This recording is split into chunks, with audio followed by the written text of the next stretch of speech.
que é relativamente comum de se acontecer nas gravações de um filme é um acidente. Atores que se machucam ou até mesmo alguém de uma equipe técnica dentro do filme que precisa fazer algo que vai arriscar a sua vida. E consequentemente esses acidentes às vezes podem causar tragédias e até com pessoas falecendo no set de gravação. E é por isso que hoje eu trouxe aqui 3 casos sinistros de mortes em sets de filmagem. E não tem como começar esse tema sem falar do mais recente deles, que é um caso que ainda tá tendo vários desdobramentos aí na mídia. No dia 21 de outubro de 2021, Halyna Hutchins, a diretora de fotografia do filme de Velho Oeste chamado Rust, acabou sendo fatalmente atingida por um tiro disparado pelo mundialmente famoso ator Alec Baldwin. Ao que tudo indica, Hannah Gutierrez Reed, que era a armeira irresponsável por todo esse armamento e equipamento bélico no set de filmagens, ela pegou uma pistola e municiou com balas de chumbo, que seriam balas de verdade. Cena assim ela repassou para o diretor, que repassou para o ator Alec Baldwin fazer a sua cena. Porém, vale ressaltar que antes de fazerem a cena, a armeira checou e também averiguou de que a munição que estava ali era a correta. Eu não consegui necessariamente encontrar uma descrição de como era a cena, mas ao que tudo indica, como a diretora de fotografia foi atingida no peito e de forma frontal, não lateral e nem de costas, eu imagino que era um take frontal do Alec Baldwin, onde ele fazia uma cena assim, atirando meio que na direção da câmera, e aí acertou a diretora. Vale ressaltar que uma das balas acertou a diretora de fotografia, mas a outra bala acertou o diretor do filme, que ainda bem não sofreu o mesmo destino da diretora de fotografia. Porém, o caso ele ainda vai até mais fundo, porque o advogado da armeira, a Hannah Gutierrez Reed, ele alegou de que a armeira pegou a munição de um cartucho de balas de festim, ou seja, munição falsa. O advogado ainda colocou mais uma pulguinha atrás da orelha ali da promotoria que estava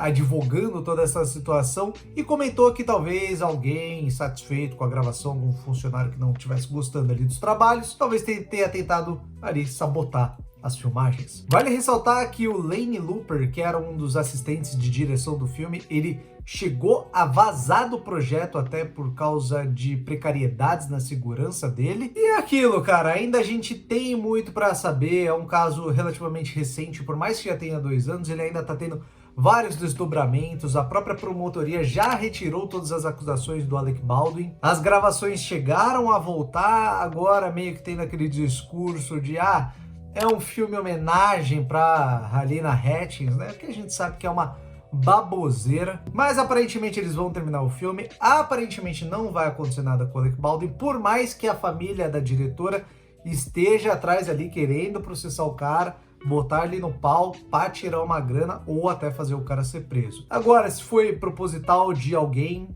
a gente não sabe. Sabe que deu para dar uma sabotada legal no filme, tanto que ele voltou a ser gravado agora. Talvez a carreira do Alec Baldwin nunca mais seja a mesma, mas uma coisa é fato de que, infelizmente, a gente perdeu aqui uma profissional do mercado que poderia ser bem promissora. E agora a gente vai para o ano de 1993 e vamos falar do que talvez seja o caso mais famoso de um acontecimento desse. Isso porque em 93 estava acontecendo as gravações do filme O Corvo, um filme adaptado de quadrinhos que conta a história de um roqueiro assassinado junto da sua noiva que volta agora como um espírito de vingança para vingar os dois. E quem interpretava o Corvo ou o espírito de vingança do filme era nada mais nada menos do que o ator Brandon Lee, que sim, meus amigos, é o filho do lendário Bruce Lee, e que nessa época ele estava meio como sendo um ator em ascensão, ele estava fazendo alguns poucos projetos, mas que o Corvo meio que estava prometendo ser aquele projeto divisor de água, sabe? Aqui ele vai bombar. Porém, infelizmente, foram nos estúdios da Screen Gems que uma tragédia aconteceu.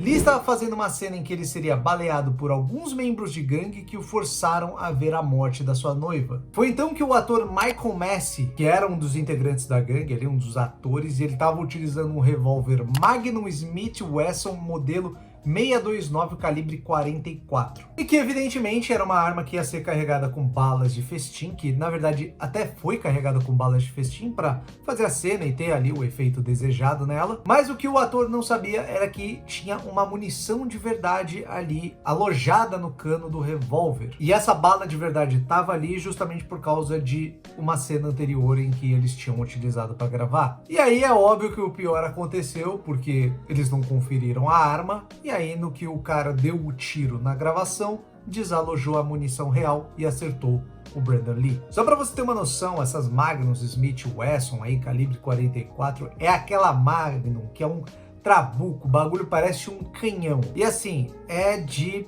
fazer um belo de um estrago um revólver desse, cara. E depois da morte do Brandon Lee, algumas investigações começaram a acontecer, obviamente, né, para tentar descobrir o que tinha acontecido ali, mas a promotoria resolveu não acusar ou prender ninguém pela morte do ator. E também o Ministério Público alegou que mesmo que tenha assim ocorrido uma negligência de segurança ali na gravação, essa negligência ela não foi deliberada e também nem gratuita, nem de propósito. Traduzindo, seria meio que isso: fizeram uma baita de uma cagada, mas não é que queriam ter feito isso. Mas né, cagadas acontecem, meu filho, e mesmo assim a punição tem que ser aplicada, desculpe. Obviamente as gravações foram pausadas depois desse acontecido, mas depois eles continuaram, justamente pegaram algum dublê de corpo, aí fizeram uma cena do Brandon Lee de costas, justamente porque meio que essa era uma das últimas cenas do filme a serem gravadas. E olha, eu já vi esse filme umas 2, 3 vezes e, pra ser bem sincero, eu nunca reparei nas cenas que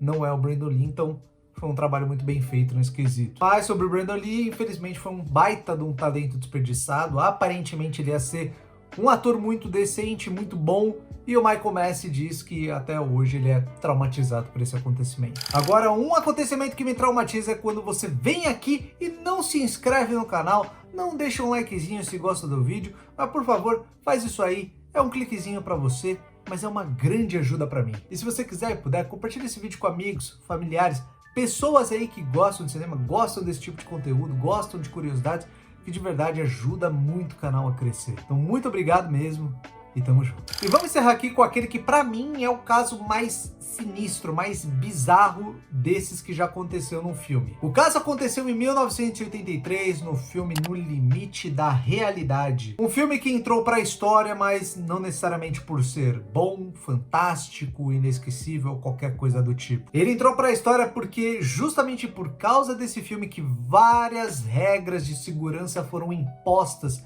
no cinema e nas gravações, onde diretores e produtores eram obrigados a impor ali regras estabelecidas para a segurança de todos. Esse filme era adaptado de uma baita série icônica da história da televisão, que foi a Twilight Zone, que caso você não faça ideia do que é a Twilight Zone, ele era, vamos dizer, meio como se fosse um Black Mirror da época deles. Cada história era uma antologia, ou seja, eram episódios independentes, você não precisava ver um para ver o outro, eram episódios curtinhos com histórias únicas e que geralmente eram de terror. Também tinham outros gêneros, alguns às vezes partiam mais pro sci-fi, para ficção científica, tinha às vezes até uma coisinha ou outra ali de drama, mas no geral era um terrorzão sempre. E assim, o bagulho é velho, mano. Era uma série em preto e branco a primeira versão, pra você ter noção. E no caso aqui, o filme ele ia adaptar 4 episódios da série em 4 curtas, vamos dizer assim, cada um dirigido por um dos diretores. Ia ser uma coisa meio no que aconteceu no filme lá do Relato Selvagem,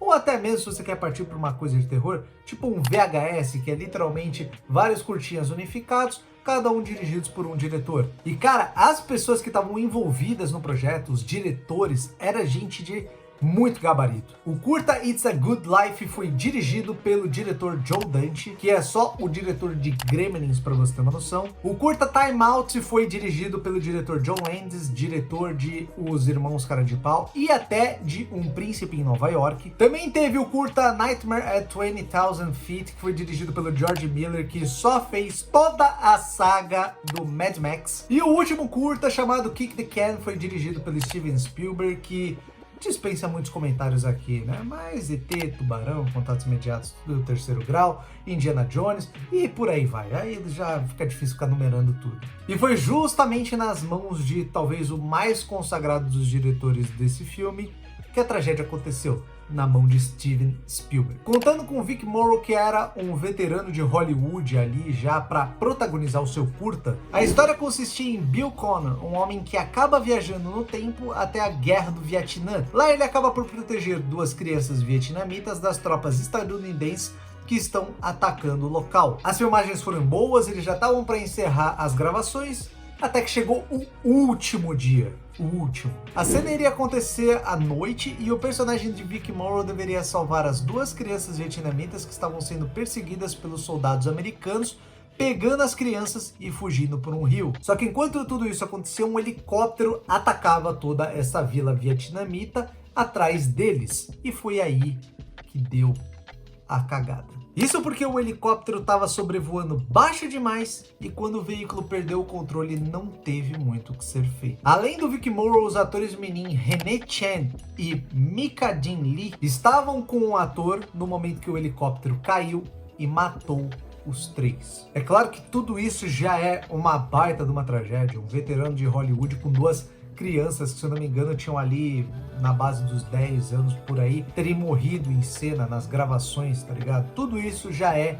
uma baita de uma tragédia. Mas o que deixa ainda sinistro o caso é que o Vic Morrow e a Mika Jin Lee, eles foram decapitados pelas hélices do helicóptero e a René Chen foi esmagada pelo helicóptero. É óbvio que tudo foi um acidente, mas ao mesmo tempo também foi tudo muito assustador. Depois do incidente, John Landis, que era um dos diretores e mais 4 responsáveis pelos filmes, foram processados pelas famílias das vítimas, é claro. E também esses 5 responsáveis foram acusados de homicídio involuntário e foi a primeira vez que um diretor de filme se encontrou numa situação na história do cinema, numa situação dessa, claro. O bagulho ficou ainda mais cabreiro porque aparentemente eles violaram o regulamento de condições de trabalho das crianças, porque as gravações estavam acontecendo na Califórnia e na Califórnia aparentemente você não pode fazer cenas externas à noite com crianças.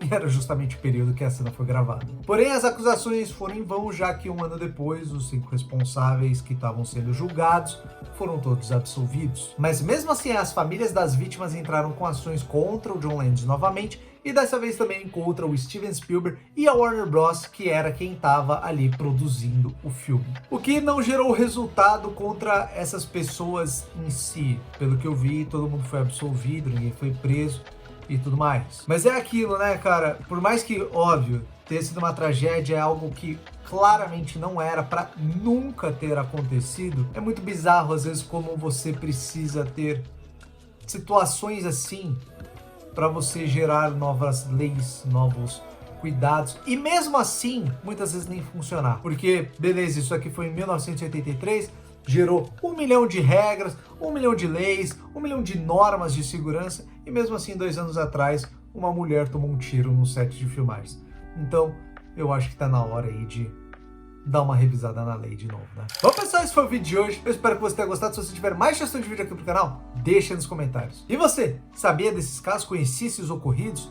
Deixa aí nos comentários pra mim também. Muito obrigado pela paciência, muito obrigado por estar aqui. Espero ver você na próxima. E até o próximo vídeo.